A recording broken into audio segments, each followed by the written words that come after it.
Lucas 4:24 dice: y añadió: de cierto os digo que ningún profeta es acepto en su propia tierra. Y en verdad os digo que muchas viudas había en Israel en los días de Elías, cuando el cielo fue cerrado por 3 años y 6 meses, y hubo una gran hambre en toda la tierra. Pero a ninguna de ellas fue enviado Elías, sino a una mujer viuda en Sarepta de Sidón.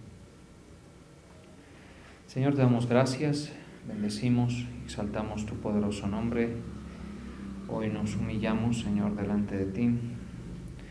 Te reconocemos, Padre eterno, te pedimos que tú nos hables tu palabra. En el nombre de Jesús nos ministres con ella. Amén y amén. Dice por acá en esta otra versión: pues bien, les aseguro que a ningún profeta lo aceptan en su propia tierra. No cabe duda de que en tiempos de Elías, cuando el cielo se cerró por 3 años y medio, de manera que hubo una gran hambre en toda la tierra, muchas viudas vivían en Israel. Sin embargo, Elías no fue enviado a ninguna de ellas, sino a una viuda de Sarepta, en los alrededores de Sidón. Bien, aquí estamos viendo esta declaración del Señor Jesucristo, haciendo referencia a un evento que está registrado, pues, como lo sabemos, en el primer libro de Reyes, y que tiene que ver con el momento en el que el Señor, para proteger a su siervo Elías, un profeta importante, relevante del Antiguo Testamento, para protegerlo, para sustentarlo y hacerle sobrevivir en medio de una sequía de 3 años que asoló la tierra donde estaba asentado todo este pueblo de Israel, Samaria, bueno, en general. Para ello le envió a la región de Sidón, particularmente Sarepta de Sidón. O sea, esto podemos pensar que ya, según la geografía bíblica, pues es por fuera de los límites de Israel. ¿Con qué fin? Insisto, para protegerlo, guardarlo y que estuviera sustentado durante todo ese tiempo de sequía que estaba golpeando la tierra fuertemente, ¿sí? Esa es la referencia que nuestro Señor Jesús hace a ese evento, ¿sí? Básicamente vemos allí el cuidado que tiene el Señor de su siervo, y que a pesar de que la tierra tenía que sufrir unas situaciones angustiosas por cuenta de la sequía, pues Él tuvo cuidado de su siervo Elías, quien había sido usado para profetizar palabra acerca del futuro de Israel, y también había sido utilizado por el Señor para predicarle a esa generación o testificar contra esa generación lo que estaba haciendo mal, ¿sí? Porque ese es uno de los roles proféticos de Elías, y es que él es usado para denunciar, enfrentar, señalar lo que esa generación estaba haciendo mal, en cabeza, por supuesto, del rey Acab, uno de los reyes que sobresale por su ceguera espiritual, por su condición de fragilidad en el carácter, que resultaba muy fácil ser dominado por esta mujer Jezabel, porque era una persona, Acab, que no tenía corazón para el Señor, obviamente. Ya no tenía linaje real. Él era una persona que llegó al trono por las diferentes situaciones difíciles que pasó Israel, por el mismo hecho, pues, que ellos le dieron la espalda al Señor, al Dios Todopoderoso, y esas fueron las consecuencias. Entonces, Dios, el Señor, tenía que castigar, obviamente, y parte de ese castigo tenía que ver con sequía, que comenzó a generar, pues, precisamente lo más difícil, que es el hambre, ¿sí? La escasez lo comenzó a generar, y durante 3 años, pues, la tierra en Israel y sus alrededores sufrió una terrible escasez, ¿sí?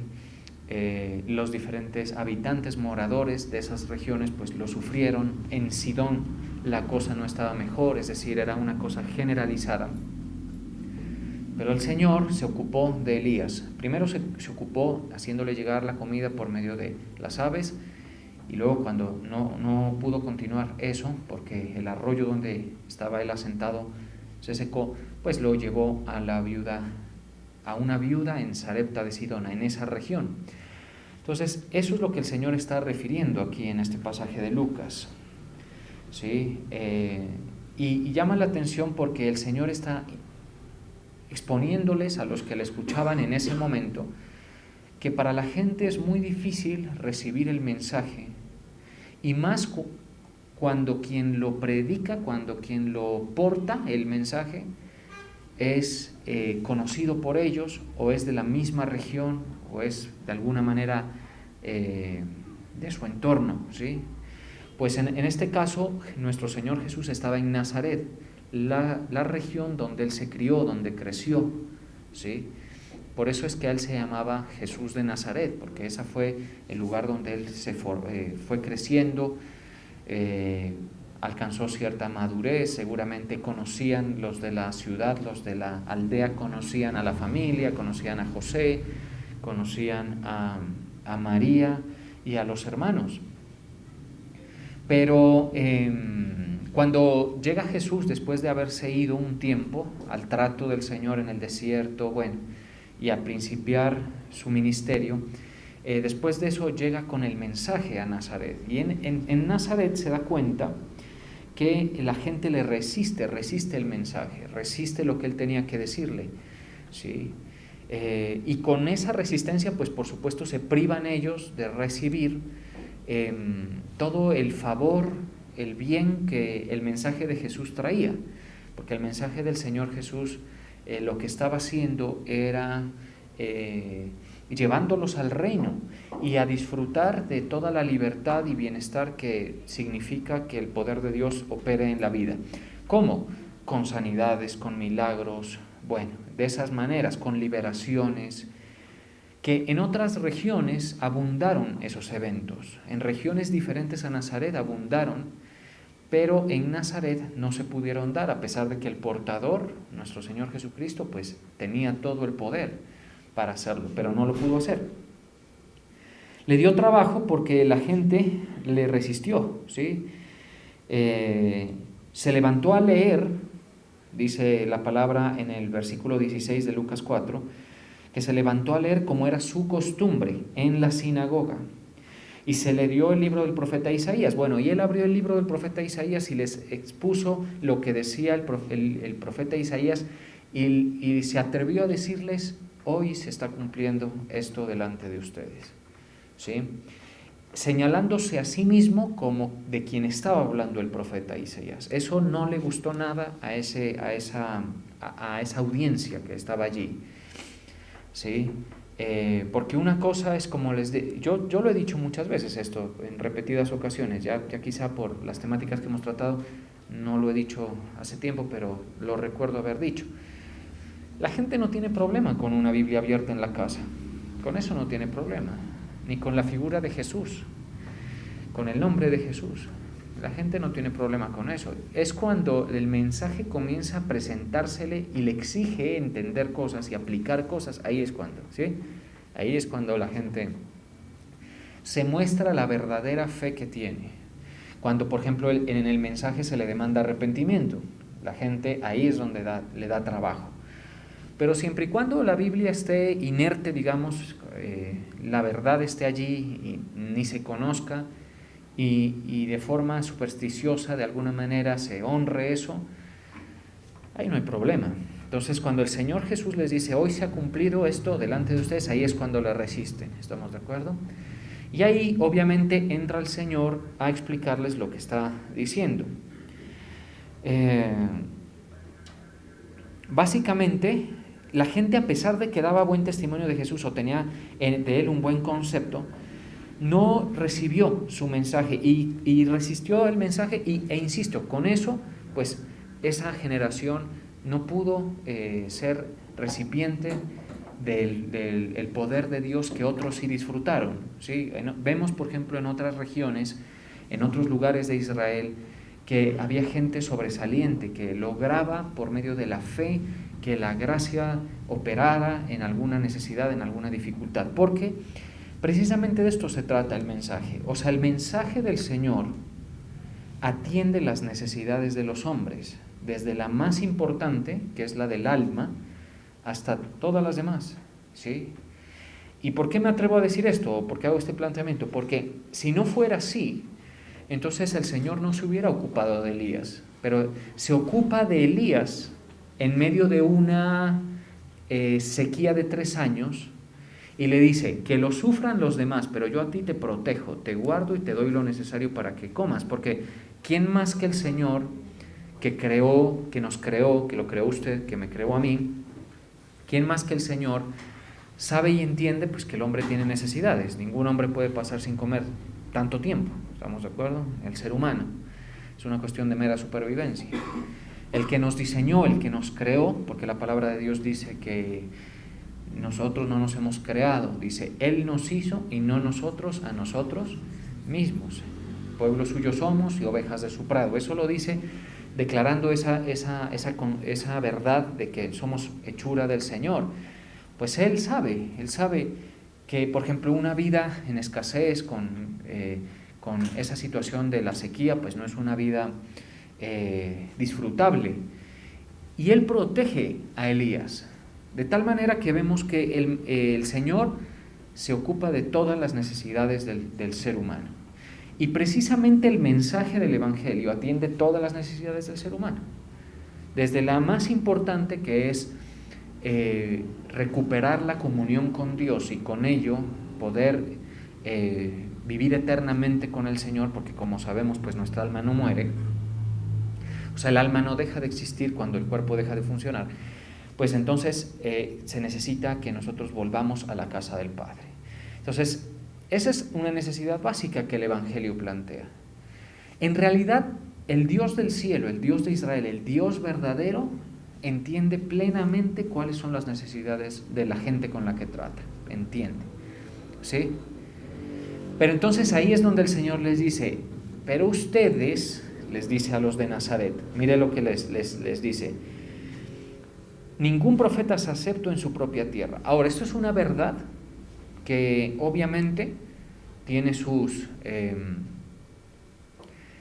comprobaciones a lo largo y ancho de la Escritura. Es decir, se dice aquí, pero sucedió con Elías, sucedió con Juan el Bautista, sucedió con Jeremías. A Jeremías, por ejemplo, era la única voz que tenía luz en su tiempo, y era una voz que apagaron en una cisterna y que no escucharon y que despreciaron la gente de su generación. Sí. Realmente uno ve a lo largo y ancho de la Escritura que la voz profética es totalmente rechazada. Ahora, cuando hablamos de voz profética es quien porta el mensaje. No solamente estamos hablando de un sentido profético hacia el futuro, ¿sí?, sino estamos hablando de alguien que porta el mensaje del Señor para la necesidad de la gente en ese momento. Elías, como les digo, fue usado para profetizar que no iba a llover, y sucedió tal como él dijo, pero también fue usado para denunciar toda esta idolatría y promiscuidad espiritual que se practicó en tiempos de Acab por la influencia de Jezabel. Entonces, ahí estamos viendo, ¿lo recibe la gente? No, pues se ve muy repetidamente que la gente resiste el mensaje. Sí, y esto se acentúa pues cuando quien le habla de pronto es una persona que le conocen o saben o cualquier cosa. Por ejemplo, ustedes va a ver que su familia muy difícilmente le va a ver a usted como portador del mensaje. Esto es difícil, ¿sí? Uno tiene que contar con un respaldo muy particular del Señor para tener algo de audiencia, y la audiencia que uno tiene siempre está en proporción pues a lo que Dios, al respaldo que Dios le da. ¿Estamos de acuerdo? Ni más ni menos. Pero la gente en general se resiste al mensaje, y ese es un problema que pues a quien afecta no es al profeta, porque como vemos, el profeta de ninguna manera sufre las consecuencias de la escasez de la sequía, porque Dios es así. Por eso nosotros sabemos, entendemos por eso, que Dios no va a tratar al justo y al impío de igual manera. Y por eso es que eso también sustenta de alguna manera esta doctrina que nosotros predicamos, que es la del rapto, del arrebatamiento, del arpazo, que le fue revelada al apóstol Pablo, la cual indica o señala que la gente que ha creído el mensaje del Señor y ha estado dirigida por el Espíritu Santo va a ser arrebatada de la tierra para que no sufra el castigo y la hora de la prueba que viene sobre el mundo para probar a todos los que habitan los que moran sobre la faz de la tierra. Porque el Señor no trata igual al justo que al impío, nunca. Por eso si nosotros vemos, por ejemplo, lo que pasó con Enoc, si no hubiese muerto, le hubiera tocado el diluvio. ¿Sí? Enoc es séptimo desde Adán, creo. Esos datos los tengo un poquito lejanos porque ya pasé hace ratico por Génesis nuevamente, pero en algún momento se los refresco y para mí mismo también. Lo cierto es que Enoc es sacado antes de la destrucción. Noé se salva de otra forma, de otro sistema, ¿sí? Por eso los conocedores dicen que Enoc representa a la iglesia de Cristo y Noé a Israel, porque Israel va a haber parte que sobreviva a los años de juicio, de venganza que va a traer Dios sobre la tierra. ¿Estamos de acuerdo? Entonces, nosotros sabemos que el Señor no trata al justo y al impío de la misma manera. A Lot lo sacó de Sodoma previo a que cayera el fuego sobre Sodoma, ¿cierto? Entonces, no, quien ha estado en condición de temor de Dios, de fe, justificado en la sangre del Cordero de Dios, como es el caso de a quienes me dirijo hoy en su mayoría, Dios el Señor no lo va a tratar a uno igual, ¿sí? De alguna manera va a hacerle a uno sentir cierto favor, gracia, misericordia, cobertura, protección, como en el caso de Elías. Obviamente esto no es una plantilla que en todos los casos se dé igual en el sentido en que tengan que darse exactamente las mismas condiciones. Algo puede ser que uno sienta de un fenómeno social, por ejemplo. El COVID, por ejemplo, lo hemos sentido todos nosotros, ¿cierto? ¿Ha matado gente ese virus? Mucha, ¿sí? Pero nosotros, pues lo sentimos, pero pues nuestro refugio es el Señor, lo ha sido, ahí hemos estado, pues y gracias al Señor, en la congregación, por lo menos que yo conozco, que estamos aquí, nadie ha fallecido, ¿sí? Y obviamente es un tema que podría asociarse con un fenómeno estrictamente probabilístico. Pero no, pues nosotros sabemos, porque no es la única área donde vemos la protección, la bendición del Señor, ¿cierto? Quienes de ustedes han observado el favor de Dios, la protección, el sustento del Señor en el plano sobrenatural, y sobre eso habló el apóstol en una prédica interesantísima, creo que fue el sábado en la mañana. Tenemos más que una evidencia, más que un aspecto, más que un área en la que el Señor se ha movido. No solo es el tema de la pandemia, no solo es los fenómenos sociales. Ahora, por ejemplo, no sé, ustedes se han de haber dado cuenta, pues con toda seguridad se han de haber dado cuenta que vivimos una inflación sin precedentes, ¿cierto? Muy grande, una inflación, donde la gente dice, no, esto subió, todo está arriba de lo que debería estar. Y yo pues como tengo algo de conocimiento de economía, pues porque eso fue parte de lo que estudié, yo sé que eso tiene que ver con unos aspectos macroeconómicos, ¿sí? Por supuesto que tiene que ver, ¿sí? Pero es un efecto global, en todo el mundo está pasando lo mismo, por precisamente las fuerzas macroeconómicas. Es decir, por ejemplo, cuando hay escasez de productos, la demanda sube, cuando la demanda sube, los precios suben. Y por ejemplo, si usted ya quiere hoy conseguir un carro, un vehículo, dada la escasez de materias primas, algunos se dice que hay una crisis del microchip, donde todos los artefactos que dependen electrónicamente de los microchips, que son producidos en su mayoría en Sur Corea, pues están escasos y están como colgados por los efectos del cierre de la pandemia que hubo. Entonces se siente, bueno, yo no me hago el de la vista gorda, obviamente lo hemos sentido. Se han elevado los carros, se han elevado los artefactos electrónicos, se han elevado todo, hasta la canasta familiar, hasta las verduras y las frutas, ¿cierto? Pues yo no sé usted, ojalá esté de acuerdo conmigo, pero no porque yo lo diga, sino porque ha sido su experiencia.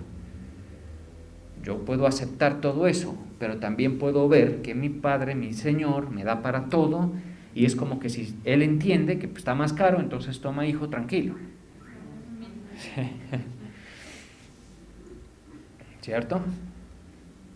¿Pero por qué es eso? Porque hay una relación, hay un vínculo, hay una dependencia que se está generando cuando creemos en Él.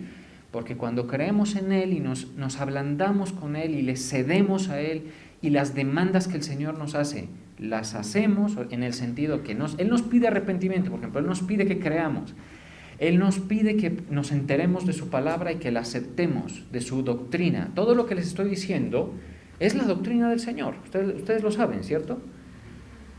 Eso es lo que te pide que aceptes. Pero ahí es donde se ve la verdadera fe. Y más cuando alguien te lo está diciendo y de pronto no te despliega mayor señal que tú puedas ver, ¿sí? Pero lo cierto es que eso es lo que el Señor demanda. Cuando una persona hace eso, le sucede lo que está escrito aquí, que vemos. Y es que uno puede vivir las diferentes circunstancias que vive la sociedad, pero Dios en su trato personal, cuidadoso con uno, le va a guardar, le va a proteger, ¿sí? Por eso es muy bueno que ustedes como pueblo de Dios, quienes ya tienen tiempo, crezcan en esa relación de dependencia con el Señor. Uno cuando comienza en eso va dando pasitos pequeños, viendo poco a poco este desempeño en lo sobrenatural, pero luego se va volviendo cada vez más evidente. Y pues la idea es que nosotros aprendamos a vivir así como vivió Elías. Eso usted dice, pero eso es para él, eso es para un manto profético como el de él, de un nivel profético como el de él. No venga usted a decir, a mí me toca vivir como vive el resto de los colombianos, el resto de los nariñenses. Pues si eso es lo que esperas tú, eso es lo que vas a tener. Pero si en cambio tú crees que Dios tiene un brazo poderoso, que tiene la fuerza, que tiene el poder, que tiene el control sobre las circunstancias para adelantarse, para protegerte y para proveerte, eso es lo que vas a ver. Por eso es que la Biblia dice, conforme a tu fe se hará. Por eso es que a usted no le toca hacer, ¿sabe qué le toca a usted? A usted le toca hacer de cuenta que su perfil de fe, si es que lo hay, no sirve.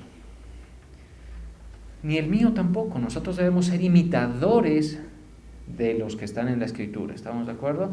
De aquellos que por la fe y paciencia heredan las promesas. No, usted dice, es que yo me relaciono con Dios a mi manera. Eso uno lo escucha pues por pilas, ¿sí? A mi manera. Es que tu manera no sirve, ¿entiende? ¿Sí? Tu manera no sirve. Y la suya, me dice usted, tampoco. Yo no estoy haciendo las cosas a mi manera. Estoy haciendo las cosas como la palabra del Señor me señala que debo hacerlas. Creer, ¿estamos de acuerdo? Entonces, ¿qué sucede cuando la persona acepta el mensaje? Que ya es un aspecto difícil, pero supongamos que sucede. ¿Y qué sucede cuando una persona se humilla delante del Señor y cree en Él? Entonces le sucede lo que dice aquí en el versículo 24, que dice, de cierto os digo que, del 25, y en verdad os digo que muchas viudas había en Israel en los días de Elías. Sí. Cuando el cielo fue cerrado por 3 años y 6 meses, y hubo una gran hambre en toda la tierra, pero a ninguna de ellas fue enviado Elías, sino a una mujer de Sarepta de Sidón. Cuando uno cree en el Señor, ¿sí?, uno no tiene por qué pasar por lo mismo que pasan todos los demás. Si usted es viuda, por ejemplo, si aquí hay casos de viudez o separación u orfandad, porque, por ejemplo, puede darse el caso de que haya gente entre ustedes que no haya tenido figura paterna presente, vigente allí, o figura, materna, en fin, cualquier cosa, o ya estén solos. De eso hay gente por montones en la sociedad, ¿cierto? Pero tú no tienes por qué vivir igual al resto, como si fueras un huérfano más, o como si fueras una viuda desamparada más. No, porque el Señor te manda el auxilio, porque sabe que le crees, ¿estamos de acuerdo? Porque sabe que cuando Él te va a demandar la fe, los pasos de fe tú los vas a hacer, ¿sí? Quienes de ustedes han creído el mensaje, la doctrina, la expresión de la verdad que se predica aquí, y puede sonar demasiado arrogante decir esto, ¿qué se predica aquí? Porque hasta ahí yo puedo cumplir, yo no sé lo que se predica en cualquier otro sitio, yo sé lo que se predica aquí en nuestro ministerio. Y como conocedor de la Escritura doy tranquilidad de que es la doctrina del Evangelio, las sanas palabras. Esa persona no va a ser tratada igual que por el Señor, porque ha recibido esa verdad, ha creído en el Evangelio, ha creído en la propuesta. Pero ese paso es difícil. En tiempos de la pandemia recuerdo que salió un comentario de que, porque en ese tiempo se suscitó una especie de cierto clamor en la iglesia, ¿no? Cuando recién se asentó. Entonces la llamaba la iglesia a interceder, a pedir y todo eso. Y hubo alguien que hizo un comentario que dijo, el Dios de ustedes, tu Dios no viene por mi barrio, no viene por mi ciudad, no viene por mi región. ¿Por qué no viene? Porque acá vemos que la gente no come sus 3 comidas al día, porque acá vemos que hay pobreza, los niños sufriendo, desnutrición. La recesión de la pandemia en aquellos días pues puso a mucha gente a aguantar hambre, ¿sí? El gobierno amortiguó como pudo eso, pienso yo, a quienes dependen del gobierno, a quienes no dependemos del gobierno, gracias a Dios no, ¿sí? Pero quienes dependen del gobierno, que el IVA se les devuelve, que el giro, todo eso está bien, ¿estamos de acuerdo? Pero hubo todas esas cosas, y entonces el comentario de la persona era, tu Dios no viene por acá, Él como que no se da cuenta de lo que pasa por mi barrio, por mi sector, por mi lugar. Esa es la idea general de lo que trataba de plantear, como diciendo esa fe de ustedes no sirve. Pero aquí lo está diciendo, muchas viudas había, en igualdad de condiciones que la viuda de Sarepta de Sidón, ¿sí? Muchos, necesitados hay muchos, divorciados hay muchos, ¿sí? Desempleados, hágame el favor. Madres solteras, las que usted quiera, y sumando, ¿sí?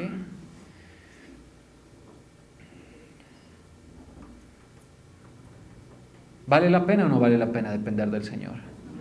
Porque cuando tú dependes del Señor y le obedeces su mensaje, Él te hace llegar la solución.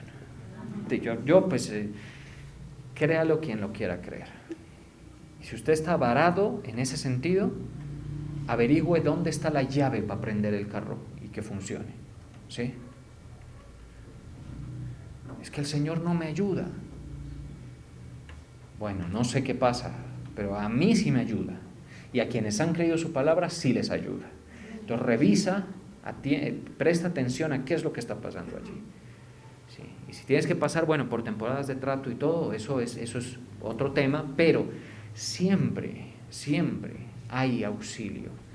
El Señor entonces le dice, ve a Sarepta de Sidón, allá tengo una persona que puede creer lo que yo estoy planteando, ¿sí? Que puede aceptar, que puede asimilar la doctrina. Ustedes me ven haciendo énfasis en la doctrina, ¿cierto? Te dice, ¿pero por qué? Porque eso es lo que hay que asimilar. O sea, yo para nada quiero gente que crea que esto es mágico. Yo quiero gente que entienda que es la asimilación de la doctrina bíblica. Creer en esas cosas que uno predica, aceptarlas y vivir de acuerdo con ellas, las que hacen que estas cosas se desbloqueen, sucedan. ¿Sí?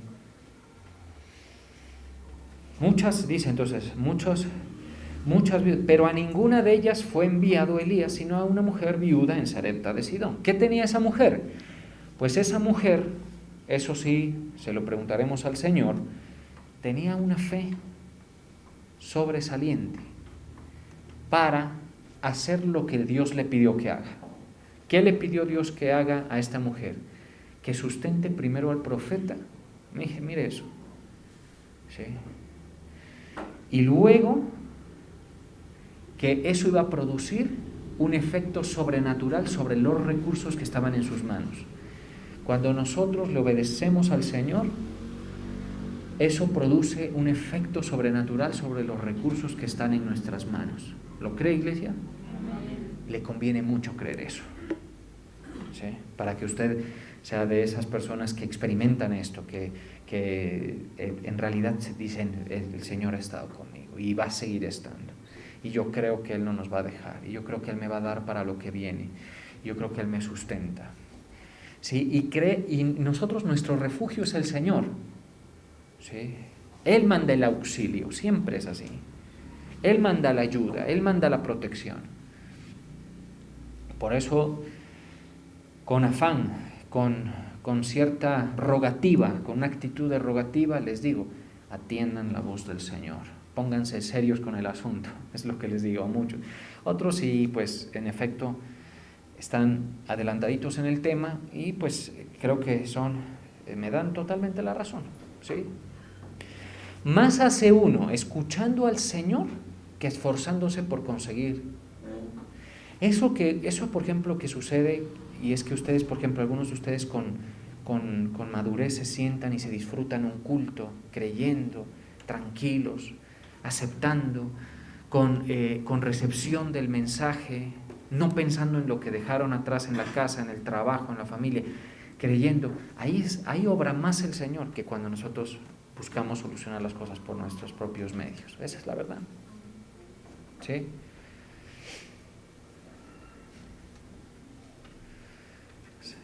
Porque uno entonces le está dando prioridad al Señor. Y uno sabe que el Señor le ayuda, le sustenta, le favorece. Por eso quiero aprovechar la ocasión para estarles invitando a las campañas que se realizan en el ministerio. El ministerio realiza campañas cada cierto tiempo aquí en Pasto. En esas nadie tiene que viajar. ¿Sí? Son convenientes para mucha gente porque como trabajan y todo eso en los ámbitos pues sociales, a veces no se tiene la disposición de tiempo. Entonces sucede que pues esas campañas son convenientes porque son aquí mismo en la ciudad. Y la verdad es que en esas campañas pues uno dice, ¿y qué va a pasar? ¿Va a predicar? Sí, lo mismo.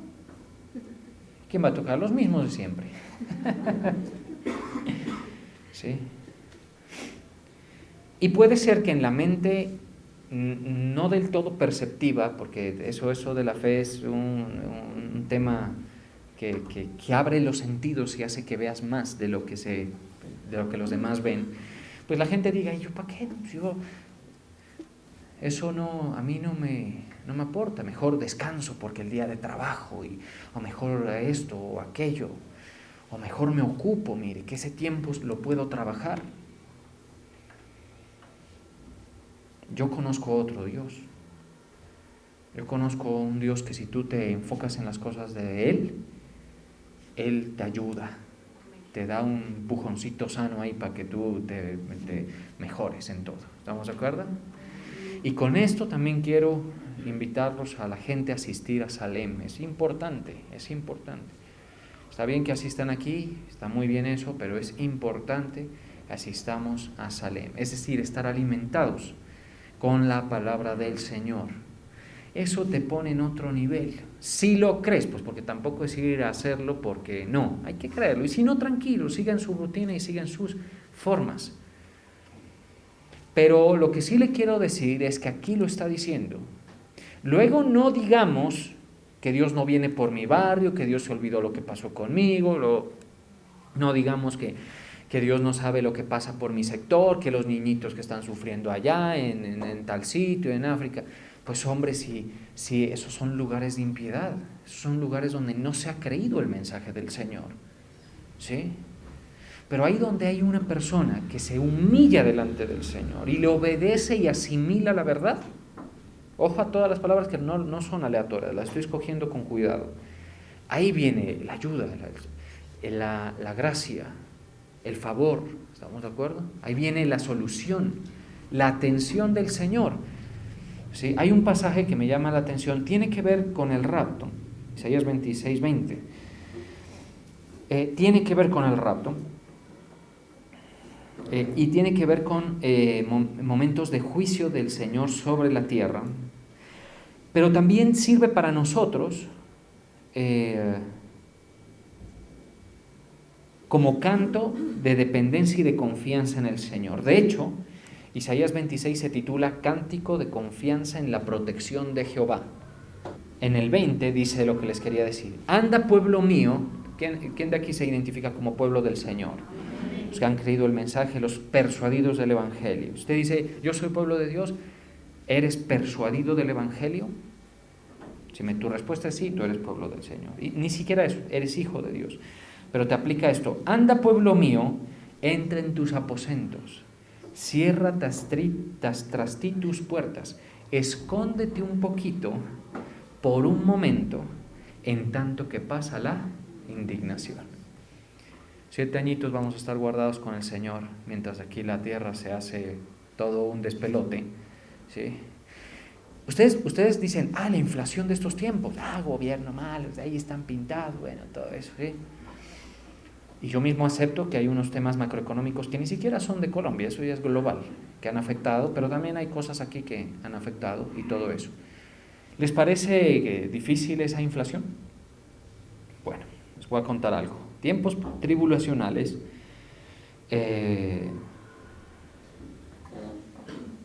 la Biblia dice que la inflación, va a haber algo que se llama la hiperinflación, ¿sí? Vamos a ver si lo ubico, ¿vale? Permítanme un poquito de paciencia con esto. Sí. En Apocalipsis 6:6. 6:5. Cuando abrió el tercer sello, oí al tercer ser viviente que decía, ven y mira. Y Juan, el apóstol Juan, que fue llevado al cielo, dice, y miré, y he aquí un caballo negro, y el que lo montaba tenía una balanza en la mano. Y oí una voz de en medio de los 4 seres vivientes que decía, 2 libras de trigo por un denario, y 6 libras de cebada por un denario, pero no dañes el aceite ni el vino. Significa que en tiempos tribulacionales la escasez va a ser tan grande y el efecto de hiperinflación va a ser tan grande, que con un denario solamente se va a comprar 2 libras de trigo. ¿Cuántos son 2 libras? 2 libras, ayúdenme, ¿suman 1 kilo? Bueno, 1 kilo. Pero ¿cuánto es un denario? Es lo que se gana una persona en condición de dignidad laboral en un día, en la jornada de un día. ¿Cuánto es eso? ¿Cuánto se gana una persona en un día y que digamos que está bien pagado ese día? Que digamos de 40 para arriba, podríamos decir, ¿no? ¿Más? ¿Menos? Bueno. ¿30? Bueno, 37. 37 gana una persona que dice, sale el día bien, te está yendo bien porque te pagan 37 el día, ¿cierto? Con eso vas a comprar 1 kilo de trigo. ¿Qué tal eso? O sea, es prácticamente para comer. ¿Vale la pena o no vale la pena irse con el Señor? Creerle. Mientras que quienes estemos escondiditos allá en el reino del Señor, ¿sabe qué va a hacer el Señor? Nos va a servir ampliamente. Sus banquetes, sus provisiones, ¿sí? Créale al Señor. Le va a ir mucho mejor. Vamos a orar.